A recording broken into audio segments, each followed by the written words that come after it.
वो भी ब्राह्मण है, मैं भी ब्राह्मण हूँ, क्या गलत है इसमें कुछ?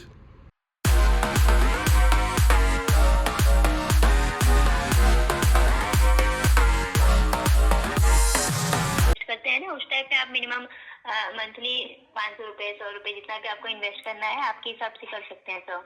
इतना इतना पैसा कर सकते हैं इसमें? जी, आपके हिसाब से कितना भी इन्वेस्ट कर सकते हैं, इसमें कोई भी अमाउंट लिमिट फिक्स नहीं है सर। मतलब कि 500 1000 रुपये कर सकते हैं इसमें? इतना है, मतलब कि इतना ज़्यादा पैसा कर सकते हैं? तो सर आपके ऊपर डिपेंड करता है ना सर, मंथली इन्वेस्टमेंट भी कर सकते हैं आप, अगर आपको ट्रेडिंग करना है तो ट्रेडिंग भी कर सकते हैं, आपका अकाउंट ओपन हो जाएगा ना, उसमें सारे ऑप्शंस आएंगे और आपको गाइड करने के लिए कॉल नोटिफिकेशंस भी आएंगे सर। तो मैं ना अभी 16 साल का हूँ, मेरा हो जाएगा ना?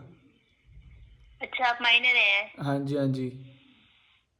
ओके, नहीं सर, आपका एज 18+ हो जाए ना उसके बाद में अप्लाई कर सकते हैं सर। मैं भी तो भाई, मैं ना, आपने बोला भी 500 1000, मैं मेरे को तो अभी चिज्जी खाने को मिलता है नहीं 20 25 रुपये सर, 50 रुपये। सॉरी सर, बट मुझे नहीं आइडिया था ना कि आपका एज माइनर है अभी। कोई ओके। बात नहीं, आपका एज 18+ हो जाए ना उसके बाद में आप पैन कार्ड बनवा के अप्लाई कर सकते हैं तो सर। अभी मैं 16 साल का हूँ मैडम, कितना टाइम, 2 साल है ना? हाँ जी सर। तो फिर आप ही कॉल करोगे 2 साल बाद? हेलो? नहीं सर, कोई भी कॉल कर सकता है आपको। कोई भी नहीं? नहीं, कोई भी कॉल कर सकता है सर। अच्छा, कोई भी कॉल कर सकता है?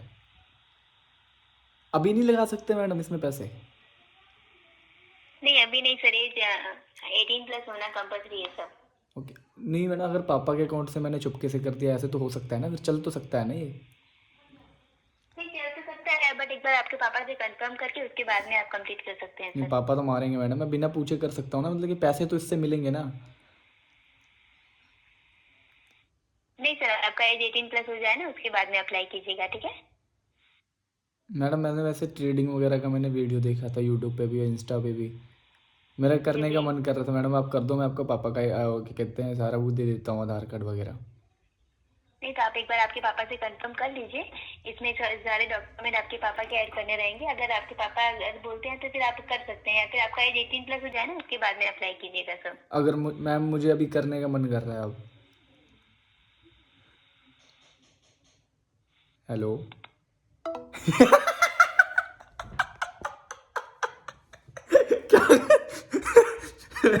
मेरा वो करने का मन कर रहा है। Hello guys, welcome to another blog. भाई सुबह सुबह उठते हमने क्रेजी कर दिया। और सुबह सुबह सुबह कितने बजे उठ रहा हूँ दिखाऊँ मैं तुम्हें? वेट, 11 बज रहा भाई, 11 बजे, 11 बजे में बस 6 मिनट बाकी है, उठते ही मैंने क्रेजी कर दिया भाई। भाई जिंदगी होली पूरा एक नंबर। सो के उठा 11 बजे, अभी हो चुका है टाइम 12 पौने 12 हो गया, ठीक है। 12 बजने में 11 मिनट बाकी है। बढ़िया गया हूँ, फ्रेश हुआ हूँ, ब्रश ब्रश किया हूँ, दोबारा आके फ़ोन चला रहा। इस फ़ोन का चार्ज ख़त्म हो गया, चार्जिंग में लगा दिया। चार्ज देख लो हो गया 14%, अभी 10% था। आगे अपना बढ़िया नाश्ता नाश्ता करेंगे, पर यहाँ पर लेटे लेटे बढ़िया अपना रील देखेंगे। थोड़ा मन करेगा उधर कंप्यूटर बैठ के वहाँ पर थोड़ा व्लॉग वगैरह देख लेंगे, फिर सो जाएंगे। तो मैं दिखाता हूँ, अभी देखो नाश्ता कर रहा हूँ, ये फ़ोन चार्जिंग में लगा, चार्ज के टाइम फ़ोन चलाना नहीं चाहिए, फट जाता है, तो दूसरा फ़ोन रखा हूँ, इस फ़ोन से ब्लॉगिंग कर रहा हूँ, इसको थोड़ी देर चलाऊँगा, फिर जब तक ये चार्ज हो जाएगा, फिर जब तक ये चार्ज होगा, फिर ये फ़ोन डिस्चार्ज हो जाएगा, फिर इसको चार्जिंग में लगाकर फिर इससे ब्लॉग देखूँगा, वीडियो देखूँगा। और ये मेरी मम्मी भाई बदमाश है, आकर देख लेती है, तो मैं किसी चोरी छाड़ी से तो नहीं बात कर रहा। अब बोल, अब बोल, अब बोलना क्या, दोबारा बोलना वो बेटा वाला बात। मेरा बेटा बहुत नालायक है, बदतमीजी करता, मैं क्या करूं? मैं समझ रहा हूँ, ऐसी स्थिति में धैर्य और प्यार से काम लेना ही सबसे बेहतर होता है। आप धीरे धीरे समझाने की कोशिश करें और अगर ज़रूरत हो तो किसी भरोसेमंद व्यक्ति या प्रोफेशनल की सलाह भी ले सकते हैं। अच्छा एक बात बताना, मैं बड़ा हो गया हूँ, ठीक है, 20 21 साल का हो गया हूँ, तो घर वालों को पैसा देना चाहिए ना मुझे, पॉकेट खर्चा, पॉकेट मनी। आप बिल्कुल, ये एक आम बात है। जब हम बड़े होते हैं तो परिवार के बीच में बातचीत से पॉकेट मनी या खर्चों की बात साफ तौर पर रखी जा सकती अरे- है। आप शांति से और सम्मान के साथ अपनी बात रख सकते हैं। मुझे कितना पैसा लेना चाहिए भाई आजकल के टाइम में? 2026 चल रहा है, एक अपना मैं 21 साल का हूँ, ठीक है, और मैं कॉलेज में हूँ। मेरे को कितना मंथली कितना इनकम खर्चा होना चाहिए मेरे पे? कितना देना चाहिए घर वालों को मुझे? ये काफी हद तक इस बात पर निर्भर करता है कि आपके खर्चे क्या है, जैसे कि कॉलेज फीस, रहन सहन, खाना पीना और अन्य जरूरतें। आमतौर पर आप अपने खर्चों का एक अंदाजा लगाकर उस हिसाब से बात कर सकते हैं। मेरे पास एक बाइक है, फ़ोन है, और कुछ खाने पीने का अगर मंथली देखा जाए, नॉर्मल खाना पीना, बाइक बुइक का खर्चा मिला कितना होगा? एस्टिमेट लगाओ, कोई एक आइडिया दो। हाँ बिल्कुल, अगर हम एक औसत अंदाजा लगाएं तो मान लीजिए कि महीने का खाना पीना, पेट्रोल, मेंटेनेंस और फोन का खर्च मिलाकर करीब 10,000 से 15,000 रुपए के बीच हो सकता है, लेकिन ये आपकी जरूरतों और लाइफस्टाइल पर भी निर्भर करेगा। तो मेरे घर वालों को देना चाहिए ना 10,000 रुपये? हाँ, अगर आपकी जरूरतें और खर्चे इसी रेंज में है तो 10,000 रुपए एक अच्छा औसत हो सकता है। तो मेरे घर वाले देते नहीं है भाई, मेरे घर वाले देते नहीं है, मैं क्या करूँ? मैं समझ सकता हूँ, कभी कभी ऐसी स्थिति में बातचीत से ही हल निकलता है। आप धैर्य से अपनी जरूरतें और खर्चे समझाकर उन्हें मनाने की कोशिश कर सकते हैं। चोरी कर लूँ क्या मम्मी के जेब से, पापा के जेब से? मैं समझ सकता हूँ कि आप परेशान हैं, लेकिन ऐसा करना बिल्कुल सही रास्ता नहीं होगा। बेहतर है कि आप शांति से बात करें, अपनी जरूरतें समझाएं और अगर जरूरत हो तो किसी भरोसेमंद व्यक्ति से कैसे दूं इसको पैसा? ये लौंडियाबाजी करते हैं, क्या करूं? मैं समझता हूँ कि कभी कभी परिस्थितियाँ काफी मुश्किल हो जाती हैं, लेकिन हमेशा ईमानदारी और समझदारी से ही काम लेना बेहतर होता है। अगर कभी भी जरूरत हो तो हम मिलकर किसी समाधान पर चर्चा करें। कहाँ मिलोगे? बताओ कहाँ मिलना है? मैं हमेशा यही हूँ आपकी मदद के लिए, कहाँ? चाहे वो बातचीत के जरिए हो या किसी भी तरह की लड़कीबाजी करना गलत बात है? हाँ, सही और सम्मानजनक व्यवहार हमेशा बेहतर होता है। रिश्तों में ईमानदारी और सम्मान रखना ही सबसे जरूरी है। अगर कभी भी किसी तरह की सलाह या मदद चाहिए तो मैं हमेशा मौजूद हूँ। मैं तो बोलूंगी मदद मुझे चाहिए ना। एक ना तू सुंदर से सुशील एक लड़की मुझे दे, मैं लड़का की शादी करवाऊंगा। मैं समझ सकता हूँ कि आप अपने लिए अच्छा साथी चाहते हैं। अरे मैं ओए मेरी माता नहीं भाई, ओए मेरे लिए चाहिए, ओए। मैं समझ गया और मैं आपकी बात को समझते हुए मदद करने की पूरी कोशिश करूंगा।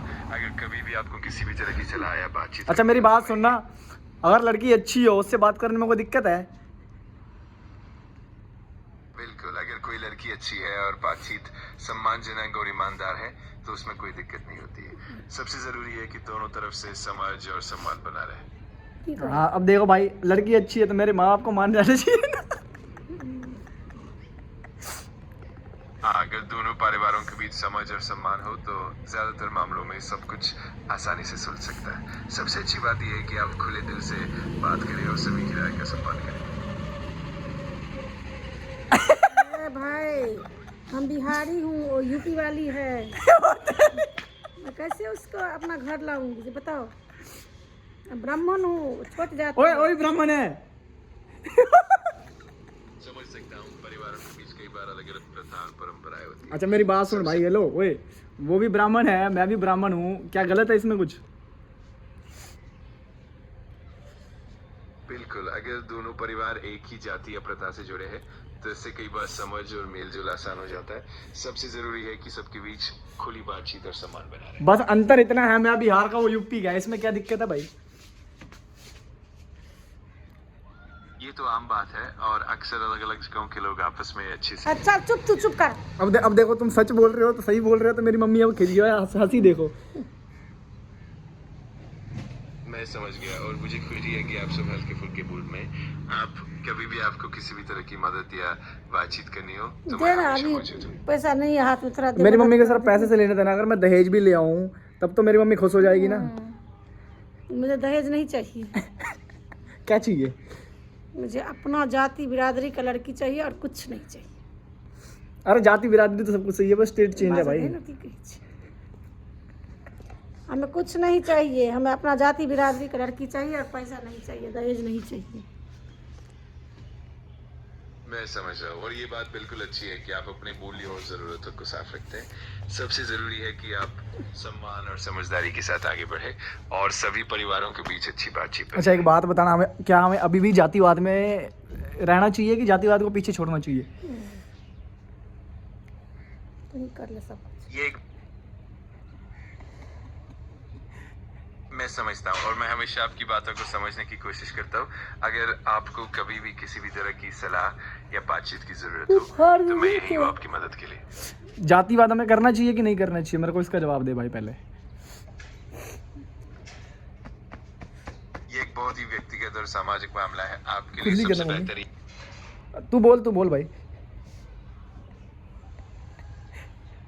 जरूर, मैं समझता हूँ। अगर आपको कभी भी इस तरह के विषय पर चर्चा करनी हो या कुछ भी पूछना हो तो मैं हमेशा यहाँ हूँ आपकी सहायता के लिए।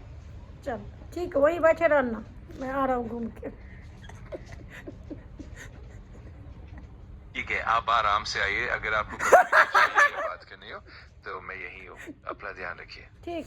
अगर बाय, सरकारी बाय। अगर लड़की की सरकारी नौकरी लग जाए तब तो मेरी माँ मान जाएगी ना? ये निश्चित रूप से एक बड़ा फैक्टर हो सकता है, लेकिन सबसे जरूरी है कि आप दोनों के बीच समझ और सम्मान बना रहे। समझ परिवार बहुत है के भाई, साथ- सम्मान भी बहुत है। और बता।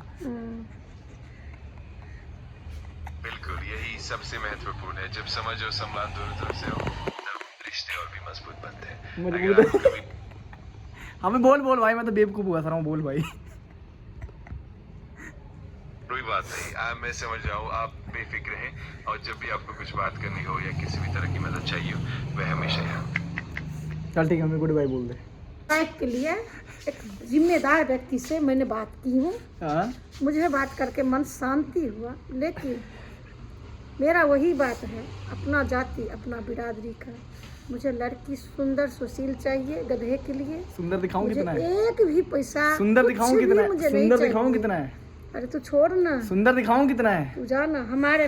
सुंदर दिखाऊं कितना? देखी तो ऐसा करते